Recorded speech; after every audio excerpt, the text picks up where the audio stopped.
Que a paz seja conosco. Nós encerramos, como destacou o Leopoldo, o estudo desta parte terceira de O Livro dos Espíritos, que compreende o exame das chamadas leis morais, no capítulo que fala da perfeição moral. Extremamente preocupado com o que os espíritos lhe haviam transmitido, Kardec chega a este ponto dos seus estudos, querendo saber de que forma poderemos atingir a chamada perfeição moral. Somos, ao que tudo indica, destinados por Deus, desde a nossa assinalação como individualidades, num processo que tudo indica decorre da evolução do princípio inteligente e que na Terra encontra espaço para manifestar-se no reino vegetal e no reino animal, somos destinados à perfectibilidade moral. Isso parece claro para mim, na exata medida em que dos estudos que temos feito, fica evidente que a perfeição moral nos colocaria na condição de poder ajudar a Deus junto a outros nossos irmãos que também lutam para aperfeiçoar-se. Entender-se-ia aí a missão dos Cristos, ou a missão entre nós de Jesus, o maior exemplo de perfectibilidade que recebemos.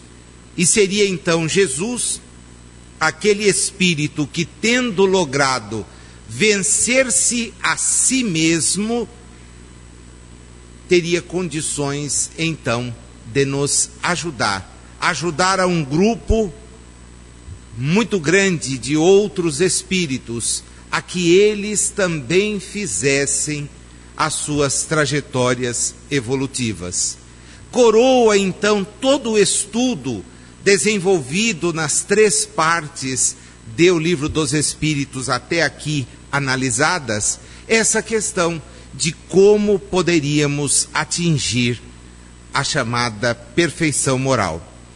Eu vou me permitir abrir o nosso estudo de hoje buscando uma correspondência de Kardec que está no exemplar de outubro do ano de 1868 da Revista Espírita. É chamada esta correspondência Filosofia Chinesa. Vocês entenderão a razão. Devemos, diz-nos Kardec, a notícia seguinte à gentileza e ao zelo esclarecido de um dos nossos companheiros em Saigon. Na verdade, Saigon, hoje localizada no Vietnã, ficava no que à época era conhecido como Conchinchina. Conchinchina. E diz-nos Kardec, no século VI, antes de nossa era, portanto quase ao mesmo tempo de Pitágoras, 2 séculos antes de Sócrates e de Platão, na província de Lunan, na China, viveu um espírito chamado Lao Tse. Na verdade, Lao Tse, Laozi, Lao Tzu, pouco importa, o ideograma permite esta multiplicidade de leituras. Era um dos maiores filósofos do seu tempo. Originário de ínfima origem, não teve outros meios de se instruir senão através da reflexão e de numerosas viagens. Quando chegou aos 50 anos, seja porque suas disposições filosóficas estivessem começando a produzir frutos, seja porque esses frutos precisavam ser transmitidos, ele escreveu um livro que encontramos, inclusive traduzido para a língua portuguesa, A Razão Suprema e a Virtude.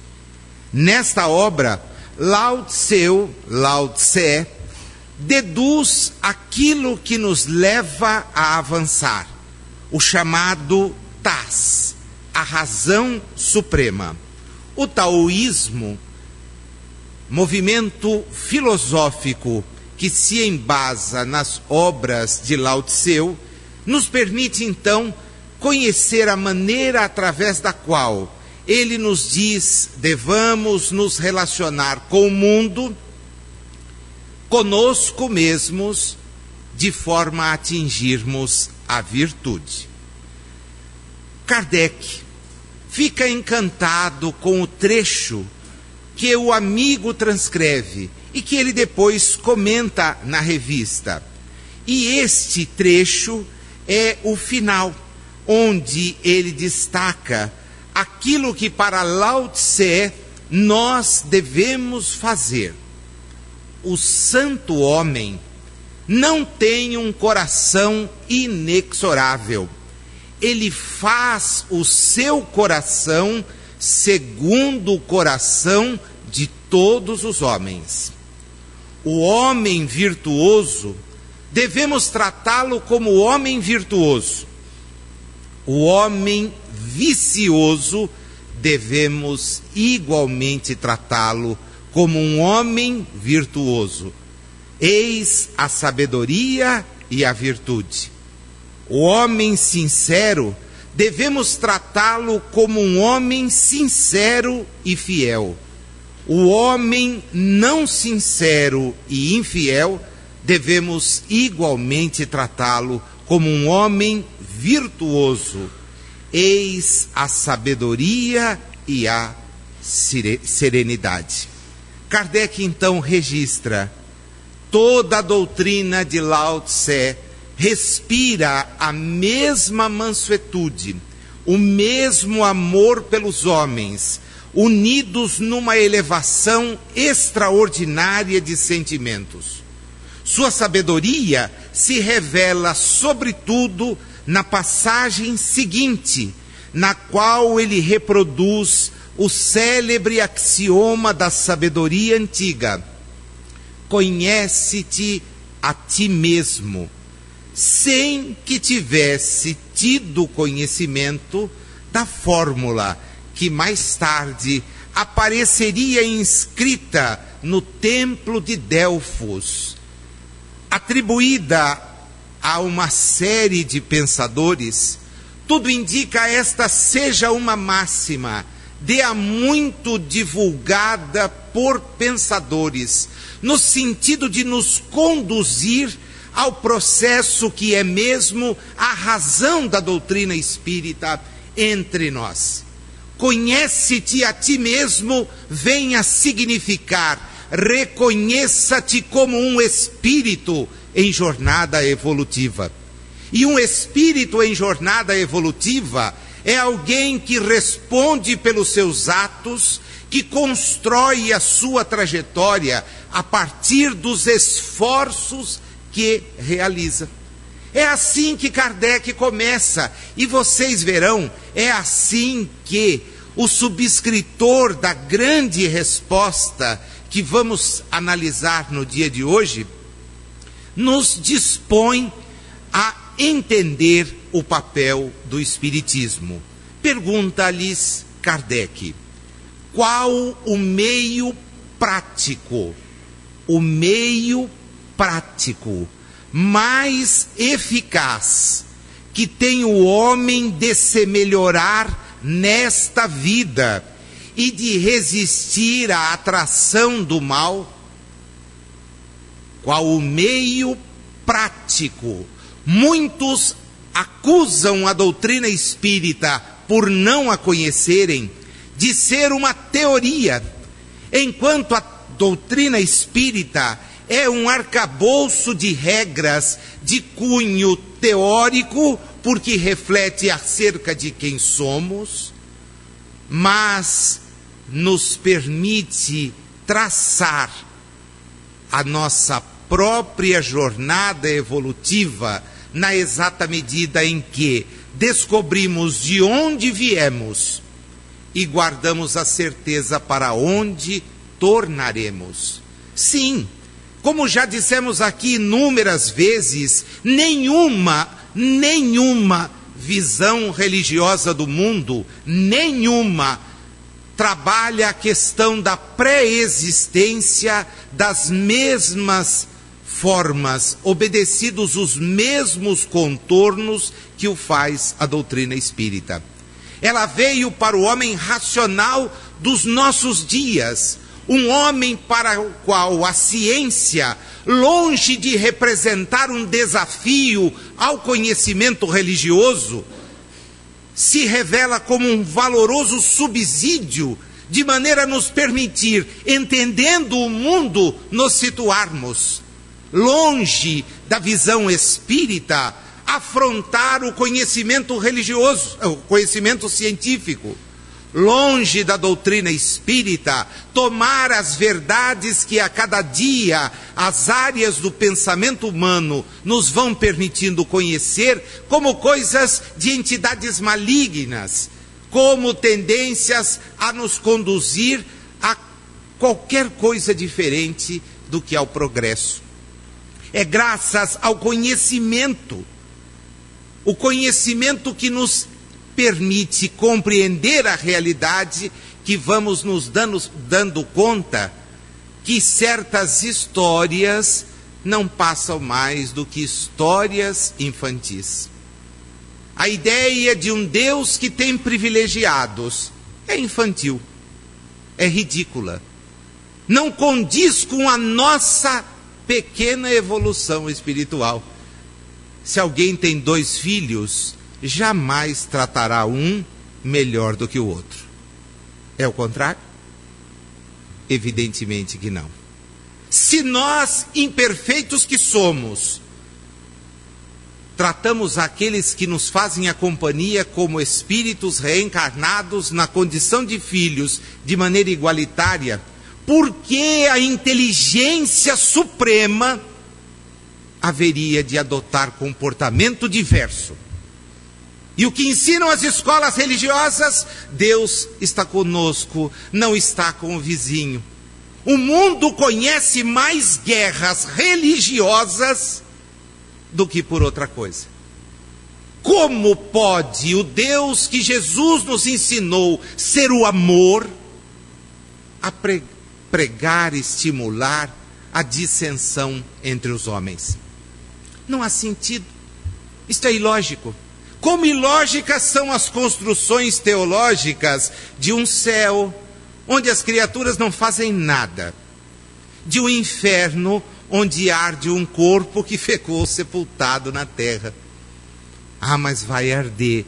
Claro, vai arder a ignorância, porque no tempo em que estamos evoluindo e questionando certas coisas, aceitar certos ensinos perde sentido. Foi por isso que os espíritos resolveram trazer para a humanidade todo um código, toda uma postura que nos permite racionalmente entender o nosso papel no mundo, para que descubramos que aqui nos encontramos com o propósito de avançar. E Kardec pergunta: qual é o meio prático? O espírito subscritor diz: aplicai o que um sábio da antiguidade vos disse: conhece-te a ti mesmo. Esse aforismo grego, que segundo a tradição está escrito no templo de Delfos, ou estava escrito lá no pórtico, de uma maneira um pouco mais ampla do que esta, foi difundido por Sócrates em seus ensinos, na medida em que ele dizia que para conhecermos o universo, seria necessário que primeiro conhecêssemos a nós mesmos. porque na medida em que nos conhecemos, estamos adquirindo uma noção exata de quem somos. E vamos então entendendo a racionalidade do ensino espírita. Quem de nós, em sã juízo, há de afirmar que uma existência, por mais longa se revele, é suficiente para que façamos o progresso moral? Ninguém. Ninguém. Porque sabemos que este processo é um processo longo. Busquemos nos corrigir em um único defeito. A gente pode até fazer esse desafio essa semana. Escolha um defeitinho pequenininho, pequeno. Tá? Não exagera, porque às vezes o cara já vem com aquela vontade pequenininho, para não decepcionar muito. E na semana que vem a gente faz o teste aqui. Ao invés de abrir a quarta parte, eu não posso porque senão vou apanhar, mas quando a gente abrir a reunião, pode perguntar, e daí? Aquela promessa da semana passada, conseguiu quitar? Primeiro, os que lembrarem que fizeram a promessa já vai ser um sucesso, porque o camarada costuma esquecer. O dever acaba esquecendo. Segundo, quando nós constatarmos que para essa evolução o processo é extremamente difícil. Nós, quando nos impomos certas melhorias, constatamos claramente quão distante é a promessa da concretização dela. E digo isso por mim mesmo. Estou afirmando a partir da constatação que faço. Houve uma época que eu anotava o que queria ver melhorado. E com vergonha, quando vinha registrar uma nova intenção, percebia que as anteriores ainda não haviam sido atingidas. E não pensa que eu imaginava assim nada de outro mundo. Coisa elementar. Por exemplo, jamais pensar mal de alguém. Coisa tão simples, é só pensar bem. Dura quantos instantes? Até o instante de alguém fazer algo que nós achamos não é compatível com a nossa visão. E aí, já pensei, puxa, joguei fora todo o meu esforço. É por isto que então Kardec diz aos espíritos, é muito bonita essa máxima, ela é rica, é sábia, agora é muito difícil conhecermos-nos a nós mesmos. Qual o meio de consegui-lo? Santo Agostinho, aquele que havia nos brindado com as suas confissões, o bispo de Hipona, que havia se dedicado após um período de inúmeras dificuldades em semear a palavra de Jesus no norte da África, Agostinho nos dá então uma resposta lançada por Kardec, item a item, na questão de número 919A. Não é a primeira vez que alguém havia dito a Kardec a respeito da necessidade de conhecermos-nos a nós mesmos e evoluir. Há uma dissertação de La Fontaine, na Revista Espírita de 1863, no mesmo sentido. Há também uma mensagem riquíssima, escrita por Lázaro em Paris, no ano de 1863, capítulo 17, Sede perfeitos no dever, lá do Evangelho segundo o Espiritismo. Há uma outra comunicação em abril de 1866, lançada na Revista Espírita de maio daquele ano, sob o título O Espiritismo Obriga, em que o subscritor Luiz de França aponta exatamente a necessidade de, em nos conhecendo, nos modificarmos. É o que, então, Santo Agostinho nos recomenda fazer. Eu gostaria de sugerir, e o pessoal aqui costuma dizer que eu sugiro, eu acho que ninguém tem tempo para mais nada, mas vale a pena não só retomar essa questão sempre, mas ler de Agostinho as Confissões, porque é no livro As Confissões que ele tem a possibilidade de nos mostrar este exercício, que eu recomendo todos façamos na maneira como ele nos receita. Vamos dar então a receita. A semana passada foi me pedido que desse uma receita, né? Olha, se toda semana traz uma receita, esta era fácil, né? Esta é. E mexe com uma série de pontos. Vamos caminhar? Fazei o que eu fazia quando vivi na terra. Ao fim do dia, interrogava a minha consciência. Esse já é o primeiro ponto. O sujeito interroga a si mesmo antes de dormir. Imagina, está ali assistindo a TV e dorme na frente dela. Outras vezes está com um livro daqueles bastante edificantes, né, impróprio para menores de 200 anos, e está naquela leitura preparando-se para voltar à realidade espiritual. Outras vezes está no meio de uma discussão, seja de relação, seja da vida em comum, e aí vai se deitar. É dizer, prepara o espírito mesmo. É uma preparação digna do sujeito que, se desencarnar, não sai de casa.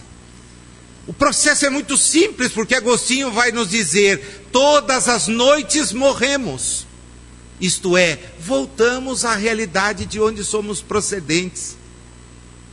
A partir do instante em que a pessoa desprega ali, se é que consegue despregar-se, mas o fato é que o corpo entra num estado que permite a emancipação do espírito, então nós teríamos que nos preparar. E ele diz: passava em revista o que fizera, tudo o que fiz hoje, e perguntava a mim mesmo: primeiro, não faltei a algum dever?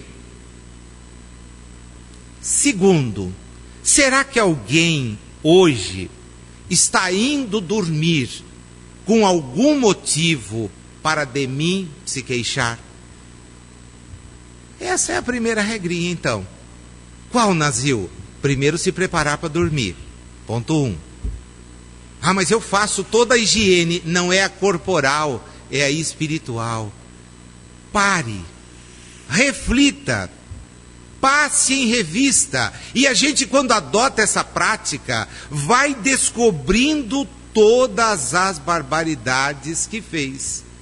Ah, não, Nazil, eu já não faço mais nada. Bom, então aquelas que falou: não, eu também sou uma boca higienizadíssima, não emito qualquer espécie. Bom, então aqui pensou: oh, é covardia. Não, não é covardia.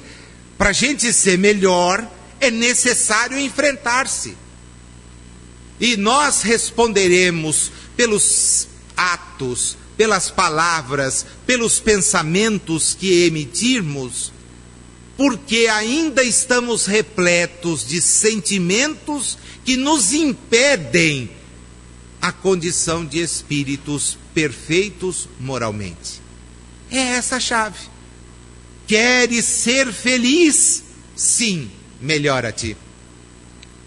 Queres avançar? Sim, evolua espiritualmente. Está vendo por que as religiões são criações dos homens? Porque só o equívoco dos homens poderia imaginar que uma bênção, que uma oração, que uma contribuição comprariam a evolução espiritual. Isso é coisa nossa. Nós é que criamos essas pasmaceiras.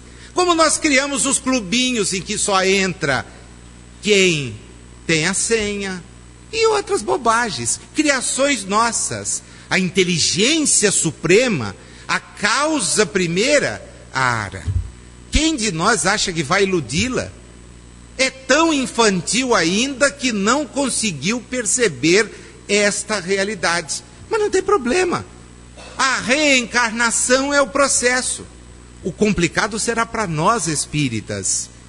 Porque desde o momento em que nos dispomos ou nos dispusemos a conhecer a doutrina espírita, devemos estar cientes daquilo que lá na mensagem que eu não li, São Luís assevera: o Espiritismo obriga. Agostinho continua: foi assim que cheguei a me conhecer e a ver o que em mim precisava de reforma. Aquele que todas as noites, evocasse todas as ações que praticara durante o dia e inquirisse a si mesmo o bem ou o mal que houvera feito, rogando a Deus que o seu espírito protetor o esclarecesse, grande força adquiriria para se aperfeiçoar, porque, revela-nos Agostinho, Deus o assistiria. Mas por que nós nos dirigimos a Deus? A regra é para pedir que Ele afaste do nosso caminho os montes que nós mesmos colocamos. Nós rogamos a Deus que nos livre dos males que são o único mecanismo que temos para poder avançar, porque não praticamos o bem. Não, mas hoje eu faço, sim, mas hoje nós somos a somatória das nossas experiências. Os nossos equívocos, a respeito dos quais precisamos nos arrepender, exigem um necessário momento de expiação, de maturação e reflexão, demandam necessariamente a reparação. E é por isso que o sofrimento é pedra de toque no nosso caminho, para que despertemos para esta realidade da qual somos procedentes e para a qual tornaremos após a desencarnação. É neste processo que vamos encontrando mecanismos para ser cada vez melhores. Agostinho nos manda passar em revista as ações. Não está dizendo ainda de palavras, quanto mais de pensamentos. Passar em revista. E aí vem as perguntinhas para a gente se fazer. Primeira, será que o que eu fiz, a maneira como eu procedi nesta ou naquela circunstância, se fosse feito por outra pessoa, eu censuraria? Porque a gente se justifica. O nosso egoísmo vira às vezes cuidado. A nossa maneira de despender os bens que temos à nossa disposição vira simplesmente zelo pela família. As desculpas vão aparecendo. E é importante que paremos. Se outro fizesse aquilo, qual seria o meu comportamento? Porque se eu censuro no próximo, não resta dúvida de que eu preciso melhorar. E qual é a melhor maneira de melhorar? Não imitando aquilo que ele faz. Essa é a regrinha. Será, continua ele, que tem alguma coisa que eu não ousaria confessar? Vamos imaginar que agora nós pudéssemos então parar e fôssemos submetidos a um exame público, nos coloquemos à disposição da espiritualidade, e aí seria revisada a nossa conduta. Olha, todos podem saber o que nós fizemos, não tenho nada a esconder de ninguém. Minha vida é um livro aberto. Esperemos que com páginas bem escritas, não borradas. Os amigos que estudam aos sábados ficaram maravilhados e ao mesmo tempo chocados com o áudio elaborado a partir da obra Memórias de um Suicida. Numa audionovela que interpreta aquela obra, o roteirista cria de uma maneira bastante interessante a reprodução, reproduz ali o que teria sido o exame de consciência do autor do livro, quando ele, na realidade espiritual, é chamado a conhecer a colônia Esperança. Sim, porque os suicidas, que para as visões religiosas não passam de criaturas perdidas, pelos espíritas são perfeitamente entendidos. O seu gesto não pode ser aceito, mas o amparo a ninguém falta.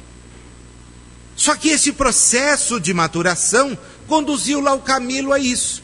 E ele tem então atada um determinado instrumento ao seu corpo espiritual, e num telão, para um auditório talvez maior do que este, são projetados os seus atos. Se a gente vier a imagem aqui de Agostinho, é isso. Dava para projetar o que nós fizemos. E todo mundo que visse poderia ficar na sala. Ou a gente tinha que pedir, saia, por favor, agora. Ou feche os olhos. Atos. Avança ele. Perguntai, se aprovesse a Deus chamar-me neste momento. E isso pode acontecer. Podemos desencarnar agora.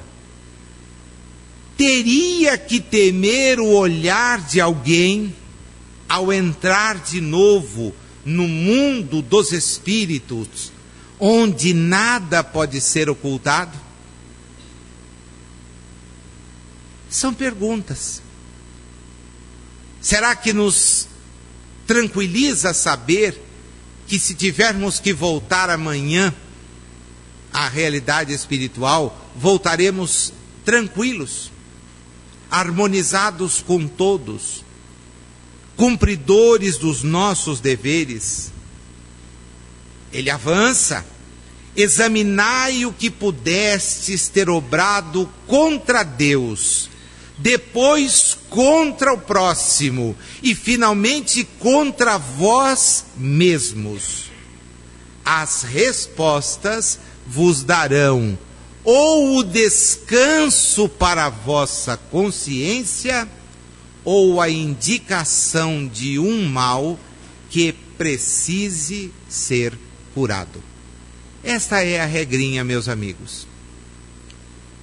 Ou temos a consciência tranquila, e na realidade espiritual efetivamente estaremos muito bem postos, ou, não tendo a consciência tranquila, temos que nos empenhar para melhorar a nossa maneira de agir, de falar, de pensar.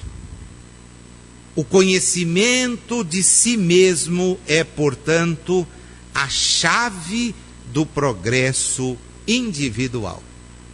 É por aí que nós vamos avançar, todos os dias.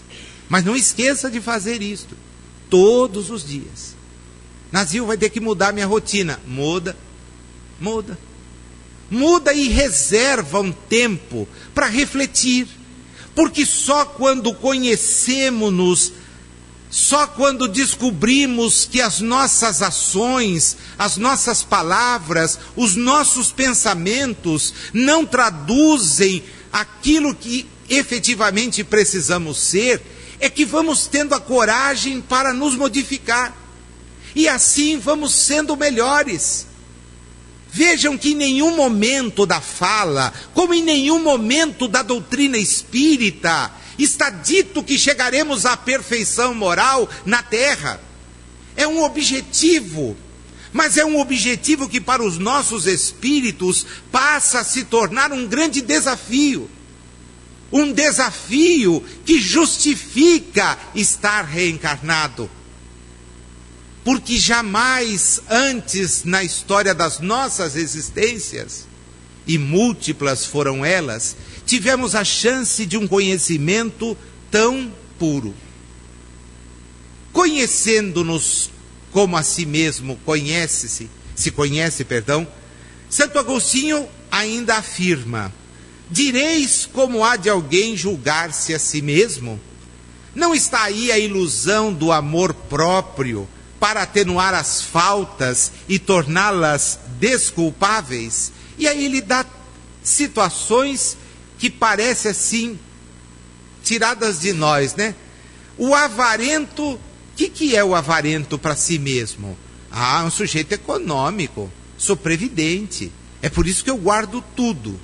Puxa, mesmo, né, como já disse aqui, aquela roupa que você usava quando o manequim era 42, e hoje você está usando 68, mas quem sabe um dia, olha só, se você for deslocado daqui para a África, lá permanecer sem nenhuma alimentação por um bom número de anos, e aí então você vai voltar do 68 para o 42.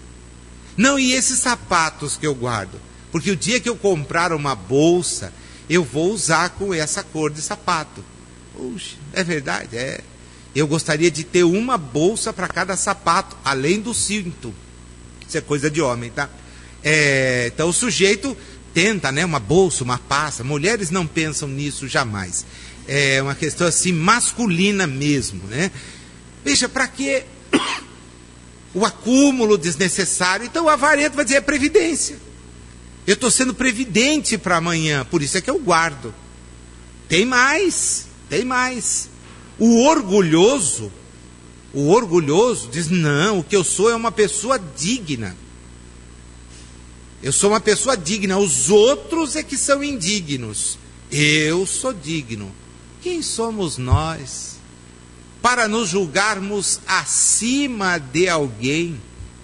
Quando o maior exemplo que Deus nos permitiu ter foi categórico, quando no episódio da última refeição com os seus seguidores, tomou de um jarro e de uma bacia para lavar-lhes os pés, como era o costume hebraico, porque eles transitavam descalços por estradas não calçadas.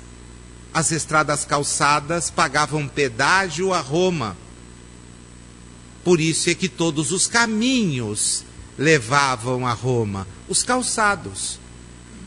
Pois homens que andavam descalços para assentar-se nas refeições tinham por hábito as abluções, né? Então lavava-se a mão, muitas vezes o rosto e também os pés. E o que faz Jesus?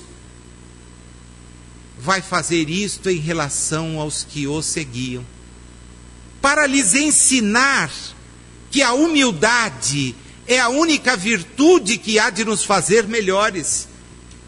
E o orgulhoso justifica a sua condição. Mas você não sabe quem eu sou.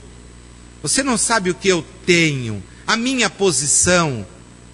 Meu querido, quem sabe um dia você descubra que o único título que poderemos nos orgulhar de ostentar é o de irmão.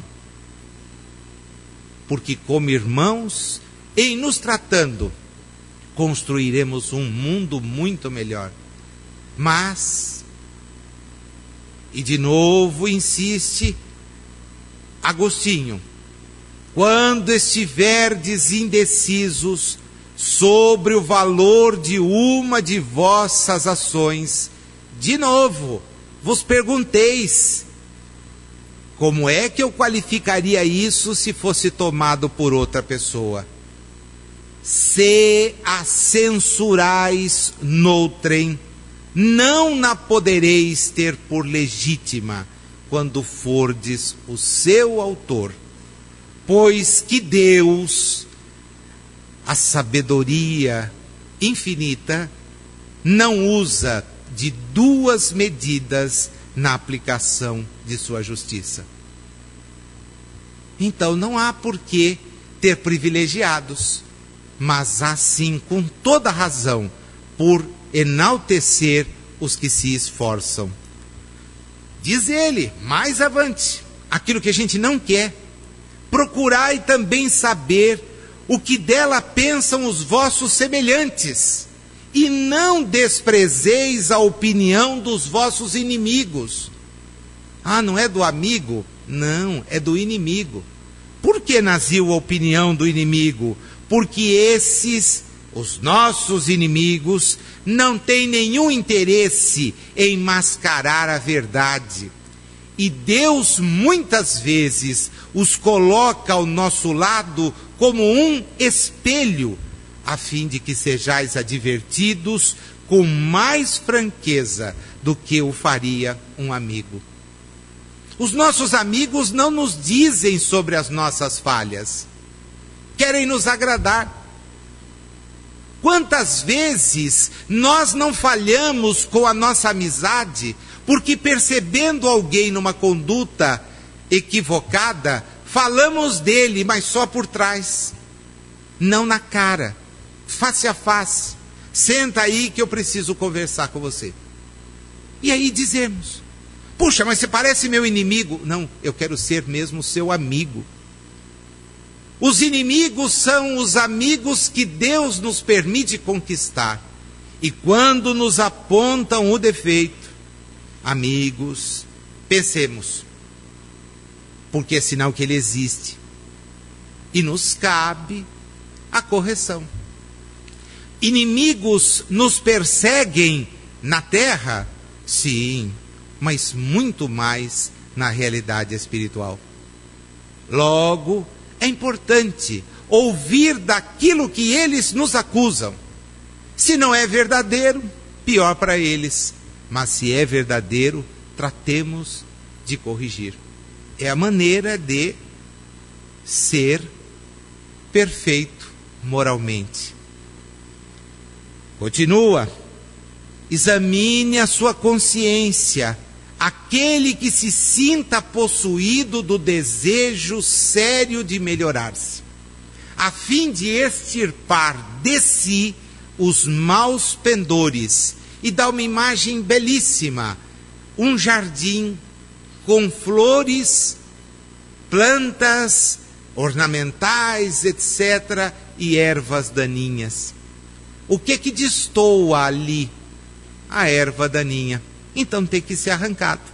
Dê o balanço no seu dia moral para avaliar se eu tenho perdas ou se eu tenho lucros.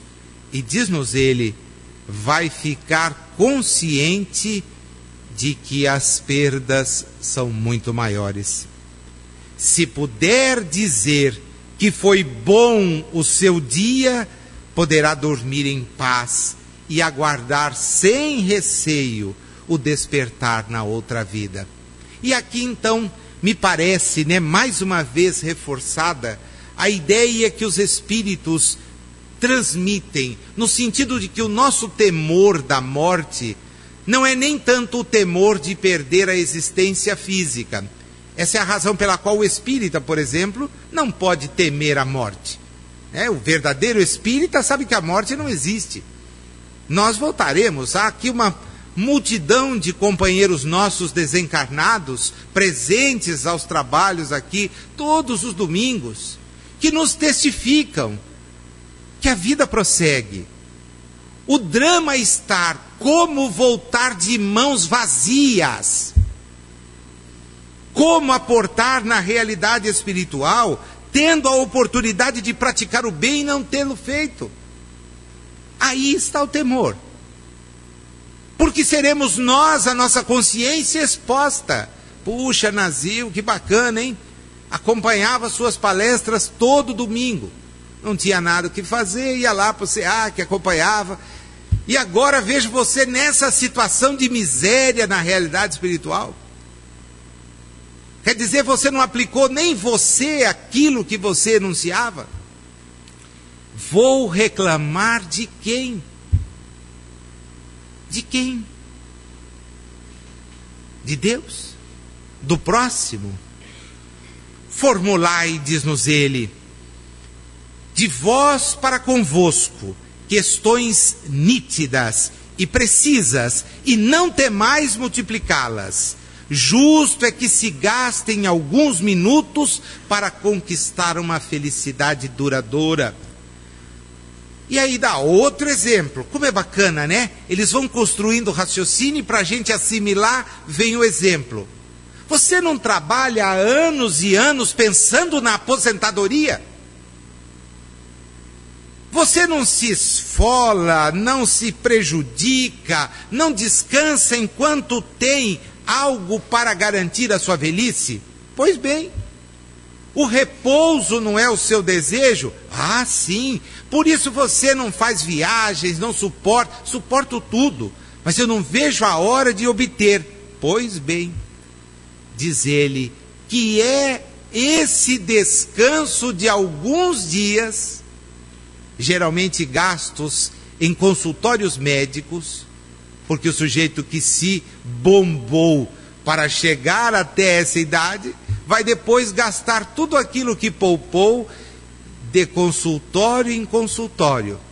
E até feliz, porque há muitos tendo feito esse mesmo esforço, nem consultas conseguem. E o sujeito então queima tudo, na farmácia, nos consultórios. Mas o que é isso, diz-nos ele? Turbado de enfermidades, em comparação com o que espera o homem de bem? Não valerá este outro a pena de alguns esforços? Meus amigos, é isto que a doutrina espírita nos observa, nos recomenda. Doutrina de natureza moral. Ela nos deseja ver, corrigir aceleradamente as nossas próprias falhas. Leiamos com muita atenção aquele texto da revista de 1866, que é subscrito por Luís de França. O Espiritismo obriga. Uma lição belíssima. Precisamos eliminar o egoísmo, o orgulho e todas aquelas coisas que nos afastam da nossa verdadeira destinação, que é a de construirmos a nossa própria felicidade. E nós só podemos construí-la não prejudicando a quem quer que seja. A parte final da mensagem, composta de um único parágrafo, reforça o papel da doutrina espírita. Porque muita gente, equivocadamente, toma o espiritismo como uma religião a mais, e não é. Religião, como nos adverte Emmanuel, no livro que tem o próprio nome da entidade, Emmanuel, religião é aquela capaz de nos ligar a ideais superiores, a Deus. Religiões são as construções humanas que apontam caminho na mesma multiplicidade de conhecimento e de estágio evolutivo daqueles que as criam. Porque houveram religiões na Terra que preconizaram o sacrifício de outros homens para agradarem as divindades. Houveram religiões que mandaram passar ao fio da espada os inimigos, para com isso agradar a Deus. Este Deus não é o Deus que Jesus nos ensinou a conhecer. O Pai de todos, o Pai de amor, mas que é justo. E porque é justo, exige mudança da nossa parte. Ele termina então dizendo: é essa a ideia que nós viemos disseminar na terra.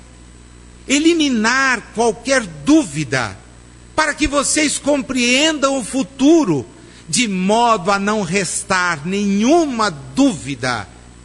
A dúvida de que somos espíritos não pode permanecer. Por isso, foi que primeiro chamamos a vossa atenção por meio de fenômenos capazes de ferir-vos o sentido, as mesas que giravam. E agora vos damos instruções escritas, como essa belíssima. Este o objetivo de haver sido ditado o Livro dos Espíritos. Kardec enaltece a comunicação de Santo Agostinho, dizendo que ela é um desafio para todos nós, mas um desafio que vale a pena.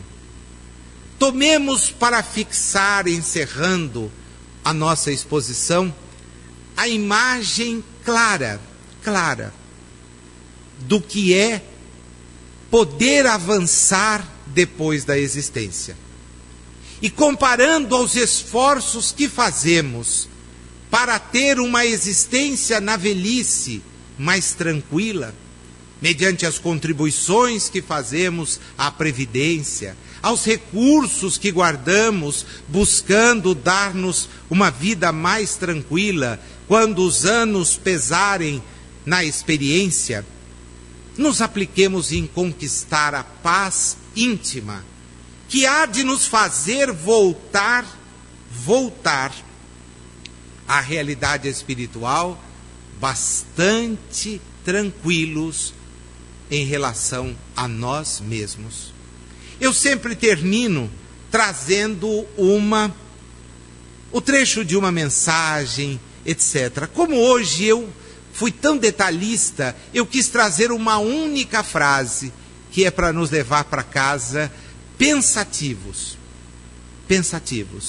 Leon Denis, em O Problema do Ser, do Destino e da Dor, uma obra imprescindível para entendermos por que sofremos e qual a razão do sofrimento em nossas existências, nos fala acerca de uma potência que ele compara a um imã. A imagem de um imã todos têm. O imã atrai. Ele nos diz, então, acerca da vontade. A vontade é a maior de todas as potências. Sim, é a maior de todas as potências. Precisamos, pois, ter vontade de melhorar a nossa própria conduta. E o Leopoldo, então, na chegada, me mostra o livro Vivendo a Doutrina Espírita, comentários acerca de questões dessa obra, feitas através do médium Antônio Baduí, por um espírito que subscreve com o nome André Luiz, em que esta questão recebe a seguinte finalização: se você não sabe, tenha vontade de aprender. O mal é, na verdade, o desconhecimento do bem. E depende exclusivamente de você saber um pouco mais para errar um pouco menos. Que Jesus seja conosco.